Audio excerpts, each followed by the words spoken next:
तो आप सभी लोगों का फिर से स्वागत है मेरे YouTube चैनल में। काफ़ी दिनों से मैंने वीडियो नहीं डाला हुआ था, तो फिर आज का जो मैं सोचा कि एक बार एक काफ़ी इम्पोर्टेंट टॉपिक आज आप लोगों के बीच लेके आऊँ।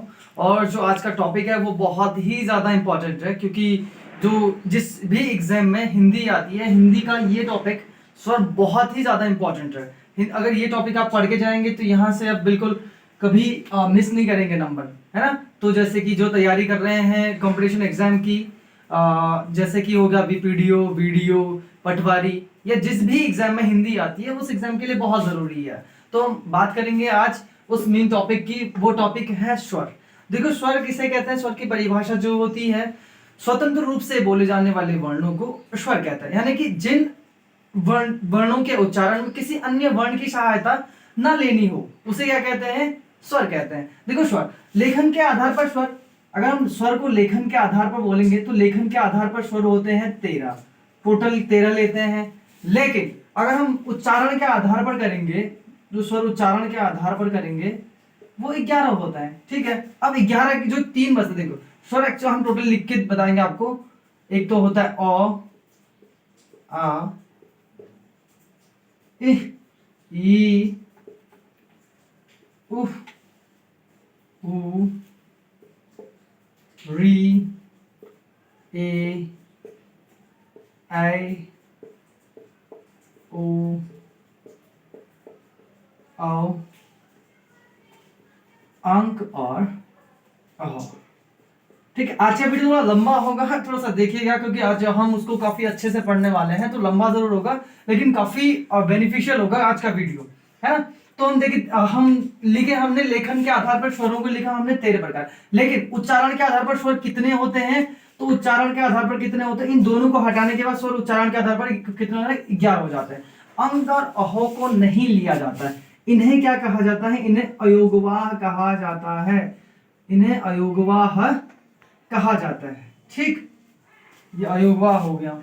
अब देखिए, उसके बाद हम बात करेंगे, आप मेन स्वर की बात करते हैं। ठीक है, देखो स्वर मूल रूप से स्वर दो प्रकार के होते हैं। मूल रूप से दो प्रकार के होते हैं। ठीक, जैसे नंबर एक तो मूल स्वर होता है।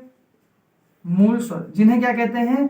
मूल स्वर कहते हैं। इनकी संख्या 4 होती है। ठीक है, मूल स्वर यानी कि मूल स्वर मतलब किसी अन्य वर्ण की सहायता जिनमें ना लेनी पड़े, ठीक है, उन्हें मूल स्वर कहते हैं। ये 4 प्रकार के होते हैं। नंबर 1 अ, ई, उ और री। ठीक, ये मूल स्वर कितने होते हैं? 4 होते हैं। अब जो सेकंड मूल जो दो ही प्रकार के जो स्वर हमने बताया, मुख्य रूप से बताए थे, दूसरा होता है संध्य स्वर। संध्या, इसे संधि स्वर भी कहते हैं। इसे क्या कहते हैं? इसे संधि स्वर भी कहा जाता है। अब संधि स्वर कितने होते हैं? तो संधि स्वर जो होते हैं कितने होते हैं? 7 होते हैं। जैसे देखो, आ का निर्माण कैसे होता है? औधन अ मिलकर बराबर क्या बनता है? आ बनता है। संधि होने के बाद, संधि किसे कहते हैं? दो या दो वर्णों के मेल से जब कोई विकार परिवर्तन होता है तो उसे संधि कहते हैं। दैट मीन्स डेफिनेशन बन रही है, एक वर्ण दूसरा, दोनों वर्ण मिलकर तीसरे वर्ण की क्या कर रहा है? कोई निर्माण कर रहे हैं, है ना। तो संधि स्वर, इसलिए इसे संध्या या संधि स्वर भी कहा जाता है। ये 7 प्रकार के होते हैं। आ, ठीक, फिर बड़ा ई, बड़ा उ, ए, आई, ओ और औ। ठीक, ये हो गए कितने प्रकार के? 7 हो गए। देखो संधि स्वर कितने हो गए? 7, 1 2 3 4 5 6 और 7 हो गए। ठीक है, तो मूल रूप से यानी कि मुख्य रूप से स्वर के 2 प्रकार होते हैं। अब हम बात करते हैं स्वर। देखो, इन वर्णों का उच्चारण पूछ लिया जाता है कभी। देखो अ और आ का उच्चारण स्थान, ये आपको पता होगा कहां से होता है। और आ का जो उच्चारण स्थान होता है वो होता है कंठ से होता है। ठीक, ई और छोटी ई और बड़ी ई का जो उच्चारण स्थान होता है तालु से होता है। ठीक, उ और जो बड़ा उ होता है, इसका उच्चारण स्थान जो होता है ओष्ठ से होता है, यानी कि होठ जिसे कहते हैं ओष्ठ कहते हैं, ओष्ठ से होता है। और री का उच्चारण स्थान मूर्धा से होता है। ठीक, ए और ऐ का उच्चारण स्थान जो होता है कंठ और तालु से होता है, ठीक। और ओ और औ का उच्चारण स्थान जो होता है कंठ और ओष्ठ से होता है, ठीक है। ये बहुत ही इंपॉर्टेंट टॉपिक आज का है, आप इसे पढ़िए। देखिए ओ और आ का उच्चारण स्थान जो कंठ से होता है, छोटी ई बड़ी ई का तालु से होता है, और जो बड़ा ऊ छोटा ऊ है वो ओष्ठ से होता है, ठीक है। री का मूर्धा से होता है।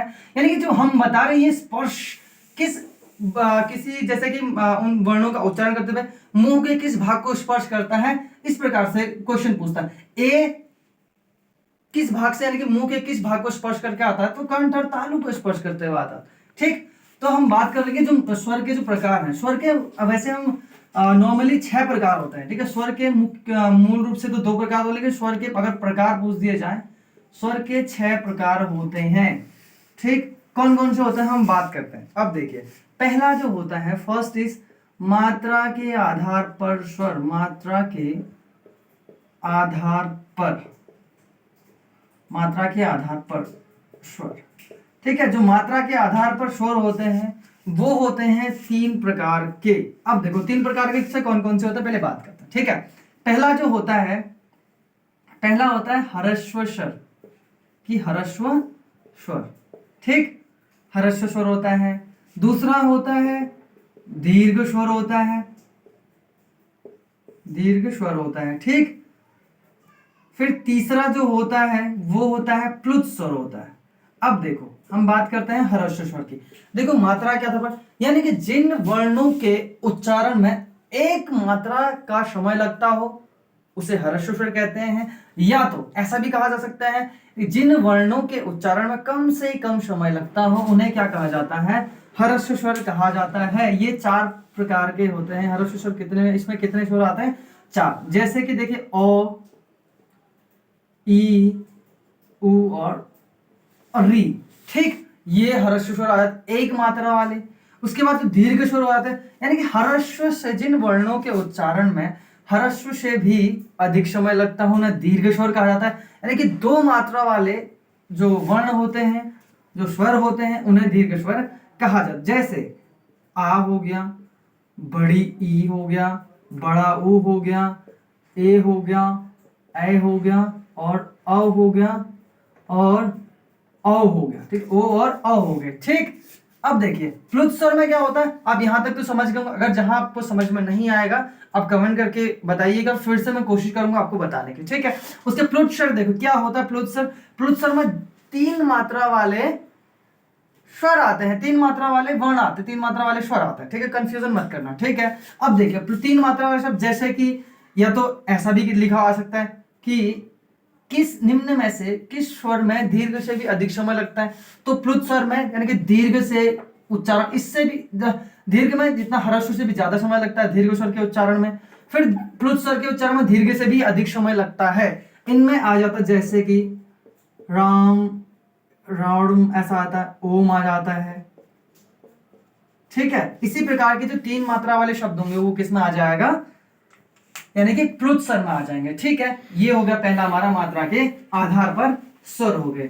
अब हम पढ़ते हैं किसके आधार पर, अब हम पढ़ते हैं जाति के आधार पर। अब हम पढ़ेंगे जाति के आधार पर स्वर। जाति के आधार पर स्वर कितने प्रकार के होते हैं, 2 प्रकार के होते हैं। पहला होता है सजाति होता है, सजाति, और दूसरा जो होता है वो होता है विजाति, ठीक। देखो विजाति। अब देखो सजाति मतलब सह मतलब क्या होता है, श का मतलब क्या होता है समान जाति, देखिए समान जाति वाले वर्ण या स्वर, जैसे ओ और आ, ठीक है। ओ और आ एक समान जाति के हैं। आ का निर्माण मैंने बताया था, और ओ के मिलने से आ बनता है, ठीक।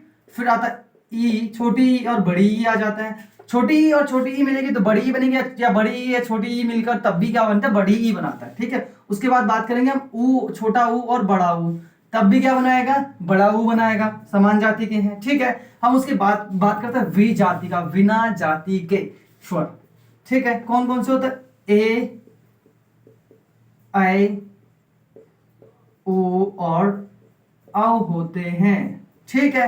री भी इसी में आ जाएगा, सजाति में आ जाएगा, ठीक है। अब देखो इन्हें विजातीय स्वर क्यों कहा जाता है, इस प्रकार से आप लोग डाउट में होंगे। हम विजाति पढ़ेंगे, ठीक है। विजाति का मतलब क्या होता है, देखो ए का निर्माण कैसे होता है, एक किन स्वरों को मिलकर बनता है, देखो अ धन ई को मिलाकर क्या बनता है, ए बनता है। ऐ कैसे बनेगा, अब ऐ का निर्माण कैसे होता है ये भी बोल दिया जाता है। ऐ का जो निर्माण होगा वो अ धन ए बराबर या तो फिर ऐ होगा, बराबर क्या बन जाएगा, ऐ बन जाएगा। ठीक है, देखो अ या ए होगा। ठीक है, अब इनके पहला क्या होना चाहिए, अ होगा, इन दोनों के योग से, इन दोनों के योग से क्या बनाएगा, ऐ बनेगा। ठीक हो गया। ओ को कैसे बनेगा, ओ देखो अ धन उ बराबर ओ बन जाएगा। ठीक है, तो औ का निर्माण कैसे होगा ये आप कमेंट बॉक्स पे करके मुझे बताएंगे। ठीक, अब हम बात करते हैं जाति के आधार पर तो हो गया, अब हम करते हैं बात तीसरे प्रकार की। ठीक है, तीसरा प्रकार। ठीक है, हम तीसरा प्रकार है जिह्वा के आधार पर स्वर। जिह्वा के आधार पर स्वर। ठीक है, जिह्वा के आधार पर स्वर कितने प्रकार के होते हैं, 3 प्रकार के होते हैं। जिह्वा के आधार पर कितने प्रकार के होते हैं, 3 प्रकार के होते हैं। अब देखो पहला जो प्रकार होता है वो होता है अग्रस्वर होता है। अब जो दूसरा होता है वो होता है मध्य स्वर होता है, मध्य स्वर होता है। अब तीसरा क्या होता है, पश्च स्वर होता है। ठीक, पश्च स्वर होता है। ठीक हो गया। अब देखो अग्रस्वर किसे कहते हैं, यानी कि जिन वर्णों या जिन स्वरों के उच्चारण में जीभ का अगला भाग प्रयोग में आता है उसे अग्रस्वर कहा जाता है। ठीक हो गया। बहुत अच्छे से समझ में आ रहा है, नहीं आ रहा है, अगर नहीं आ रहा है तो फिर भी आप कमेंट करके बताएंगे कि समझ में नहीं आ रहा, मैं उसको फिर भी आपको कमेंट बॉक्स पे कमेंट करके फिर बताऊंगा, है ना। फिर देखो अग्रस्वर यानी कि जीवा के जिन वर्णों के उच्चारण में जीभ का अगला भाग प्रयोग में आ रहा है उसे अग्रस्वर कहा जाता है। जैसे ई, इ और ए और ऐ। तो अग्रस्वर में ई, छोटा ई, बड़ा ई, ए और ऐ होते हैं। ठीक है, 4 अग्रस्वर के अंतर्गत कितने स्वर आते हैं, तो 4 हो गए। ठीक है, अब देखो मध्य स्वर यानी कि जिन वर्णों के उच्चारण में जीभ का मध्य भाग यानी कि बीच वाला भाग प्रयोग आता है उसे क्या कहते हैं, मध्य स्वर भी कहा जाता है। ठीक है, अब देखिए उसके बाद मध्य स्वर के अंतर्गत क्या चीज आती है, ओ, सिर्फ क्या आता है, ओ किस स्वर, जिह्वा के आधार पर ओ किस स्वर के अंतर्गत आता है, का उच्चारण कहां से होता है, इस प्रकार से भी क्वेश्चन पूछा तो मध्य स्वर से क्या होता है, इसका उच्चारण होता है। ठीक है, जिह्वा का जो बीच वाला भाग होता है उससे प्रयोग करके इसका उच्चारण किया जाता है। उसके बाद अब पश्च स्वर। देखो पश्च स्वर यानी जिन वर्णों के उच्चारण में जीभ का पिछला भाग, देखिए पिछला भाग कहने का मतलब ऊपरी भाग प्रयोग में आएगा उसे पश्च स्वर कहा जाता है। ठीक है, पश्च स्वर कहा जाता है। देखो पश्च स्वर में इसमें से देखिए आ जाता है। ठीक है, ऊ, बड़ा ऊ। ठीक है, ओ और औ, ये पश्च स्वर के अंतर्गत आते हैं। ठीक है, देखिए अब पश्च स्वर का मतलब यानी पिछला भाग प्रयोग आएगा, जिन वर्णों के उच्चारण में पिछला भाग प्रयोग में आएगा, जिन वर्णों के उच्चारण में पिछले भाग का प्रयोग होगा वो पश्च स्वर कहलाएंगे। ठीक है, यदि आप लोगों को मेरा वीडियो पसंद आया हो तो प्लीज लाइक और कमेंट जरूर करें और अपने साथियों को सब शेयर भी करें। और यदि आपको पसंद आया हो तभी मैं इसका दूसरा भाग, अभी 2-3 प्रकार और बचे हुए हैं, मैं इसका दूसरा भाग जल्दी ही लेके आऊँ, कल परसों में, कल मैं इसका दूसरा भाग आपको बताऊंगा। आज के लिए आप इसको पढ़िए, अगर अच्छा लगा हो तो कमेंट करके बताएं कि अच्छा लगा, अगर नहीं भी लगा हो तो भी आप कमेंट करके बताएं कि वीडियो में कुछ चीजें जो जहां पर कमी है वो बताइए, क्योंकि अभी स्टार्ट किया होगा, आप लोग बताएंगे कि जहां पर कोई दिक्कत हो रही है ताकि नेक्स्ट वीडियो में हम उसका सुधार कर पाएं और आपको सही तरीके से बता पाएं। Thank you so much.